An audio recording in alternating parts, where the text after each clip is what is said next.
How to fix Lyca Mobile no service problem. Hi everyone, I'm here to assist you today without any delay. Let's jump right in. First, open Settings on your device.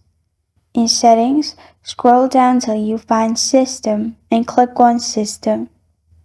In System, you will find Reset Options. Click on Reset Options. Then click on Reset Wi-Fi, Mobile and Bluetooth, which is the first option.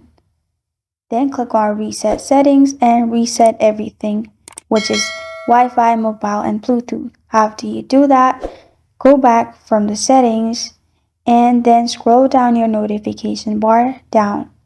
Then turn on your airplane mode for some seconds and then simply turn it off and turn on Wi-Fi. Your network will be reset.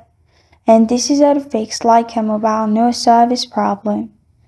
Thank you for joining me today. If this video helps you out, please leave a like and subscribe for more. Got a question or want to suggest a topic? Comment below. Thank you for watching.